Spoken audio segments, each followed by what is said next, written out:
श्री राधा नाम की है महिमा अपार। एक बार नाम लेने वाले को कंधों पर उठाते हैं भगवान। राधा नाम जपने से श्री कृष्ण जल्दी प्रसन्न हो जाते हैं। राधा के नाम के बिना श्री कृष्ण का नाम भी अधूरा माना गया है। राधा नाम की महिमा है कि माना जाता है कि रा सुनते ही रोग मिट जाते हैं और धा सुनते ही सब बंधन छूट जाते हैं। श्री कृष्ण से मिलने की जो राह बता दे वह है राधे। श्री कृष्ण कहते हैं कि किसी के मुख से रा शब्द सुनते ही मैं उसे भक्ति प्रदान करता हूँ और धा शब्द सुनते ही राधा रानी का नाम सुनने की लालसा में मैं उसके पीछे पीछे चला जाता हूँ। भगवान श्री कृष्ण कहते हैं कि जिस भक्त ने मेरे 100 नाम का स्मरण किया और श्री राधा रानी का एक बार नाम लिया, दोनों का फल एक समान होगा। लेकिन जो भक्त सदा सर्वदा राधा नाम का जाप करते हैं उनको क्या फल मिलता है यह मैं भी नहीं जानता। एक बार एक संत एक नगर में आए। उनके पास उस नगर का एक सेठ आया और कहने लगा कि महाराज, मेरा पुत्र भगवान का नाम नहीं लेता, मुझे फिक्र रहती है कि उसका परलोक कैसे सुधरेगा। सेठ संत को अपने घर आमंत्रित करता है। सेठ अपने पुत्र को संत से मिलवाता है। संत उसके पुत्र को बार बार राधे राधे बोलने को कहते हैं, लेकिन वह बार बार यही कहता, मैं क्यों बोलूं। लेकिन गलती से एक बार वह गुस्से में कहता है, क्यों बोलूं मैं राधे राधे।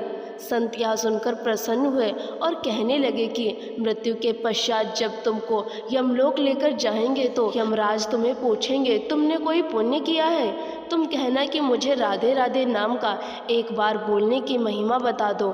मैंने एक बार राधे राधे का नाम लिया था, उसका पुण्य मुझे दे दो। अपनी आयु भोगकर जब वह परलोक गया तो यमराज ने उससे पूछा कि तुमने कोई पुण्य किया है। वह कहने लगा, मैंने राधे राधे का एक बार नाम लिया है, आप मुझे उसका पुण्य बता दो। यमराज को एक बार राधे राधे का नाम बोलने की महिमा नहीं पता थी, इसलिए यमराज ने पालकी मंगवाई और लड़के को इंद्रदेव के पास लेकर जाने लगे। लेकिन लड़का जिद करने लगा कि मैं इंद्रदेव के पास तभी जाऊंगा अगर पालकी एक तरफ से आप उठाएंगे। यमराज पालकी लेकर इंद्रदेव के पास पहुँचे, लेकिन उन्हें भी एक बार राधे राधे का नाम बोलने का महत्व नहीं पता था। इसलिए इंद्रदेव कहने लगे, ब्रह्मदेव के पास चलते हैं। लड़का जिद करने लगा कि पालकी को दूसरी तरफ से इंद्रदेव पकड़ें। एक तरफ से यमराज ने और दूसरी तरफ से इंद्रदेव ने उस पालकी को पकड़ा और ब्रह्मदेव के पास पहुँचे। उन्हें भी राधे राधे नाम का एक बार बोलने की महिमा का पता नहीं था। अब पालकी को एक तरफ से यमराज, दूसरी तरफ से इंद्रदेव और एक तरफ से ब्रह्मदेव ने पकड़ लिया और भगवान शिव के पास पहुँचे। भगवान शिव को भी एक बार राधे राधे नाम बोलने की महिमा के बारे में पता नहीं था। भगवान शिव ने बोला कि भगवान विष्णु को पता होगा। सब पालकी लेकर विष्णु लोक में जा पहुँचे।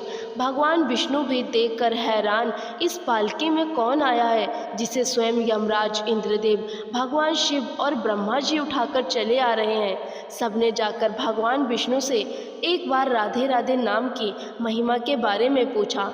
विष्णु भगवान कहने लगे कि राधे राधे नाम की महिमा यह है कि देखो, जिसकी पालकी एक तरफ से स्वयं यमराज, दूसरी ओर इंद्रदेव, तीसरी ओर से ब्रह्मा जी और चौथी तरफ से भगवान शिव उठाकर लाए हों, उसे अब भगवान विष्णु की गोद में बैठने का सौभाग्य प्राप्त होगा। और उसने एक बार राधे राधे बोलकर मोक्ष प्राप्त कर लिया। इस तरह राधे राधे बोलकर उस व्यक्ति ने मोक्ष को प्राप्त कर लिया, जन्म मरण के बंधन से छूट गया।